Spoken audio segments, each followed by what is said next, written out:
আসসালামু আলাইকুম সবাইকে, কী হাল সবার? আশা করছি সবাই খুব ভালো আছো। আলহামদুলিল্লাহ আমিও খুব ভালো আছি। তো আজকে কিন্তু আমি বাড়িতেই তোমাদের কিভাবে মানে বেবি নান কিংবা নর্মাল নান মানে ইস্ট ছাড়া, অনেকে তো ইস্ট অ্যাফোর্ড করতে পারে না, তো ইস্ট ছাড়া কিভাবে তোমরা মানে নরম তুলতুলে একদম নান তৈরি করতে পারো বাড়িতেই, সেই টিপস অ্যান্ড ট্রিক্সগুলো তোমাদের শিখিয়ে দেবো আজকে। তো আমি কিন্তু কোনো মানে মাস্টার শেফ টেফ কিছু না, আমার জাস্ট এটা আমি বাড়িতে ন্যাচারালি করে থাকি, তো সেই রেসিপিটা তোমাদের সাথে শেয়ার করবো। তো প্রথমে যেটা আমাদের লাগবে সেটা হচ্ছে টক দই। টক দইটা কিন্তু আমি এখানে মানে 3 টেবিল চামচ মতো টক দই নিয়েছিলাম। তাতে সামান্য মানে দু হাফ মানে চা চামচ পরিমাণে চিনি দিলাম। চিনি দেওয়ার পরে সামান্য পরিমাণ লবণ দিলাম। লবণ দেওয়ার পরে কিন্তু খুব ভালো করে চিনিটা মিক্স করতে হবে। আর তোমরা চাইলে কিন্তু কোনো চিনির পাউডারটা ইউজ করতে পারো। তারপর যেটা আমি দেবো যে 1 চা চামচ পরিমাণে বেকিং সোডা আর 1 চা চামচ পরিমাণে বেকিং পাউডার। তো বেকিং পাউডার বেকিং সোডাটা কিন্তু এখানে ইস্টের কাজ করবে। আর তোমরা একটু পরেই দেখতে পাচ্ছ, মানে কিছুক্ষণ পরে দেখতে পাবো যে দইটা কিন্তু টক দইটা কিন্তু ফার্মেন্ট বা ফুলতে শুরু করবে। মানে এটাই কিন্তু ইস্টের কাজ করবে। তোমরা যদি ইস্ট মানে ইস্ট ছাড়া করতে চাও তাহলে কিন্তু এই টক দইটা কিন্তু ইস্টের কাজ করবে। দেখতে পাচ্ছ কতটা ফুলে গেছে একটু সময়ের মধ্যে, এটা কিন্তু আরও ফুলবে। তো খানিকক্ষণ পর দেখলাম আরও ফুলে গেছে, তো খুব ভালো করে মিক্স করবে, মানে অলমোস্ট তোমার 2 মিনিট কি 1.5 মিনিট মতো টাইম দেবে। তার মধ্যেই কিন্তু মানে দইটা পুরোপুরি ফুলে উঠবে। তারপর যেটা আমি করবো কি, আমার মানে যে মারি বিস্কুটের সাথে যে বাটিগুলো ফ্রি পাওয়া যায় না, ওই ফ্রি বাটি মানে সেই বাটির 4 বাটি পরিমাণ আটা দিয়ে দেবো আমি। যেহেতু আমরা 4-5 মানে 3-4 জন মতো খাবো, মানে 4-5 জন হয়ে গেছিলো, বাট আমি ম্যানেজ করে নিয়েছিলাম সব কিছু। যেহেতু মানে যে রান্না করে না সে মানে আন্দাজ জানে, তো আমি আন্দাজ অনুযায়ী দিই, আমি কিন্তু পরিমাপ করে দিই না, আমি আন্দাজ পরিমাণে দিই। আজকে একটু মানে পরিমাপ করে দিয়েছিলাম। তো প্রথমে কিন্তু পানি দিতে যাবে না, খুব ভালো করে আগে দইয়ের সাথে মিক্স করবে। তারপরে কিন্তু আস্তে আস্তে সামান্য পরিমাণে পানি দেবে। তোমরা এখানে কিন্তু হালকা গরম পানি কিংবা কুসুম গরম পানি দেওয়ার কোনো প্রয়োজন নেই। নর্মালি রুম টেম্পারেচার পানিটা দেবে, আর খুব মানে কাদা কাদা মানে নরম করে মাখবে। তোমরা কিন্তু এই আটার ডোটা যত নরম করে মাখবে, তোমাদের নান কিংবা পরোটা কিন্তু ততটাই সফট হবে আর ততটাই কিন্তু স্পঞ্জি হবে আর ফুলবেও কিন্তু খুব ভালো। এই মাখার উপরে কিন্তু ডিপেন্ড করে যে তোমাদের নান বা পরোটাটা কেমন হবে। তো অনেকটা কিন্তু চিপচিপা মতো হয়ে গেছে। আমি সামান্য পরিমাণের মধ্যে তেল দিয়ে দেবো, যেটা হাতের মধ্যে বেশি না লাগে।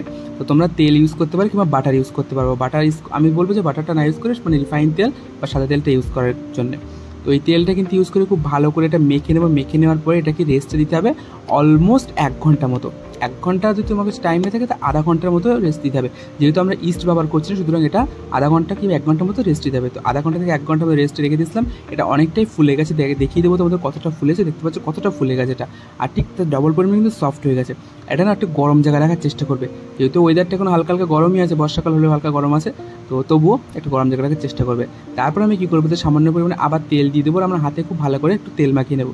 তেল মাখিয়ে নেওয়ার পরে এটা আরেকটু খুব ভালো করে মেখে নেবো, মথে নেবো। ঠিক এই হাতের তালুর সাহায্য কিন্তু খুব ভালো করে মেখে নিতে হবে। তারপরে ছোটো ছোটো করে লেচি কেটে নিতে হবে।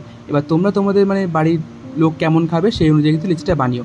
যদি বেবি নান করবে তারা একটু ছোটো করবে, আর যারা নর্মাল নানপুরি বা নান বানাবে তারা কিন্তু মিডিয়াম সাইজটা কিংবা বড়ো সাইজটা করতে পারো। আর এটা কিন্তু আমি যেভাবে দেখাচ্ছি ঠিক এইভাবে করে কিন্তু আধা ঘন্টা বা 20 মিনিট মতো এইভাবে রাখতে হবে। এরকম বল বল মতো করে 20 মিনিট মতো রেখে দিতে হবে। আর আমি যেটা মনে করি রান্না করা একটা আর্ট, এটা আমি পারি। তো অনেকে এটা নিয়ে অনেক হাসাহাসি করে, বাট কোনো ব্যাপার না। আর আমি অনেক চেষ্টা করছি আমার চ্যানেলটাকে একটু মানে সবার কাছে পৌঁছে দেওয়ার জন্য। তোমরা প্লিজ একটু সাপোর্ট করো আমাকে। তো দেখতে পাচ্ছ আমার কিন্তু আরও অনেকগুলো হয়েছিল, বাট এগুলো ফ্যাশন করার জন্য, ঢং করার জন্য এগুলো আমি রেখে দিয়েছিলাম। তো এগুলো কিন্তু খুব গরম বলবো না, হালকা গরম জায়গায় রাখতে হবে 15 থেকে 20 মিনিট মতো, মানে ঢাকা দিয়ে আরেকবার রাখতে হবে। এর মধ্যে কিন্তু আমি গ্যাসের উপর বসিয়ে দেবো একটা কড়াই, আর কড়াইয়ের তেলটা কিন্তু ভীষণ গরম করতে হবে। কড়াইয়ের তেলটা হাই হিটে গরম করতে হবে। তারপরে যেটা কীভাবে বেলতে হবে আমি তোমাদের দেখিয়ে দিই, যে বেলুন চাকিতে খুব হালকা করে তেল মাখিয়ে নিতে হবে, যাতে এটা মানে আটকে না যায়। আর একটা একটা করে লিচি নিতে হবে হাত দিয়ে, আর একবার চেপে মানে খুব হালকাতে প্রেস করে খুব হালকাতে কিন্তু এটা বেলতে হবে। এরকম কিন্তু বেশি প্রেশার ক্রিয়েট করা যাবে না। ভিডিওটা ফাস্ট ফরওয়ার্ড করা আছে বলে কিন্তু এরকম মনে হচ্ছে আমি ভীষণ প্রেশার ক্রিয়েট করছি, কিন্তু কোনো রকম প্রেশার ক্রিয়েট করা যাবে না এর উপরে। আর খুব হালকাতে এটা বেলতে হবে। আমি জানি তোমরা প্রপারলি দেখতে পাচ্ছ না, কারণ ভিডিও শ্যুট থেকে শুরু করে এডিট থেকে শুরু করে মানে পাবলিশ পর্যন্ত সব কিছু কিন্তু আমিই করি। তেলটা কিন্তু খুব ভালো করে গরম হয়ে গেছে। এবার কিন্তু আস্তে আস্তে এক করে নানগুলো ছেড়ে দেবো। তোমরা দেখতে পাবে আমার প্রতিটা নান কিন্তু পুরো বলের মতো ফুলেছে। দেখতে পাচ্ছ, এরকম বলেছিলাম না মাখার উপরে সব কিছু ডিপেন্ড করে। আর তেল এটা একটু মানে ব্রাউন কালার এই জন্য এসছে, আমি টক দই দিয়ে করেছি বলে একটু ব্রাউন কালার এসছে। তোমরা যখন ইস্ট দিয়ে করবে তখন পুরোটা কিন্তু সাদা একদম বিয়ে বাড়ির মতো নান হবে। তো কালারটা নিয়ে কোনো এনার টেস্ট নিয়ে সব কিছু। তো এই করে কিন্তু বাদ বাকিগুলো নানগুলো কিন্তু আমি ভেজে নেব। আর গ্যাসের ফ্লেম কিন্তু এই সময় একদম হাই ফ্লেমে রাখতে হবে, কারণ যখন লো ফ্লেমে রাখবে তেলটা বেশি টানবে নানের মধ্যে, এটা কিন্তু ফুলতে চাইবে না। সবসময় যখন তুমি হাই ফ্লেমে গ্যাসটা রাখবে তখন কিন্তু তেল কম টানবে, আর লো ফ্লেমে রাখলে তেলটা কিন্তু বেশি টানবে। আর আমার গ্যাসটা একটু বেশি মনে হচ্ছে হাই ফ্লেমে হয়ে গেছিলো, ওই জন্য কালারগুলো একটু ফেরে আসছিলো।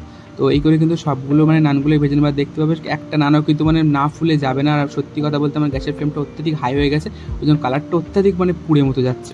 আর ভিতরে কিন্তু কাঁচা থাকার কোনো চান্স নেই। 1 থেকে 1.5 মিনিটের মধ্যে কিন্তু প্রত্যেকটা নান হয়ে যাবে। তো তোমরা কিন্তু এই নানটা মানে আলুর দমের সাথে ট্রাই করতে পারো কিংবা অন্য কোনো আলুর সাথে ট্রাই করতে পারো, বাট আজকে আমি চিকেনের সাথে ট্রাই করবো। আর আজকে যে চিকেনের যে রেসিপিটা তোমরা দেখতে পাও এর মধ্যে, তো সেটা আমি চেষ্টা করবো পরের ব্লগে দেখানো, কারণ পরে একটা ব্লগের মধ্যে এত কিছু দিয়ে গেলে প্রচুর বড় হয়ে যায় ব্লগটা, অনেক বড় ব্লগ না লোকে দেখতে চায় না। তো এই করে কিন্তু আমার নানগুলো সব তৈরি হয়ে গেলো, আর কতটা সফট আর স্পঞ্জি হয়েছে তোমরা পরে ক্লিপে দেখতে পাবে। আর সত্যি কথা বলতে খুবই সফট হয়েছিল, মানে অনেকক্ষণ অবধি মানে সফট ছিল, মানে রাত্রে বানানোর পর পরের দিন সকাল অবধি কিন্তু সফট ছিল। আর এই দেখো আমি এখানে স্পেশাল একটা চিকেন কারি রান্না করেছি, চিকেন কারি রেসিপিটা কিন্তু আমি তোমাদের দিয়ে দেবো, কোনো চাপ নেই। তার সাথে আমি দিয়েছি মিষ্টি, আর এটা কতটা মানে নরম মানে স্পঞ্জি হয়েছে সেটা তোমাদের এক্ষুনি আমি দেখিয়ে দিচ্ছি কতটা স্পঞ্জি হয়েছে। দেখতেও ভিতরে অনেকটা কিন্তু জালিদার মতো হয়েছে, একদম মানে ইস্ট ছাড়াই কিন্তু এরকম নান বাড়িতে তোমরা রেডি করে নিতে পারবে। তো আজকের এই ভিডিওটি যদি ভালো লেগে থাকে তাহলে আমার চ্যানেলটাকে লাইক কমেন্ট শেয়ার সাবস্ক্রাইব করে দিও, আর প্লিজ একটু পাশে থেকো। আর সবাই খুব ভালো থাকো, আশা করছি সকলের দিনকাল খুব ভালো যাক, আর সবাই খুব সুস্থ থাকো, হেলদি থাকো। টাটা, দেখা হচ্ছে পরের ব্লগে।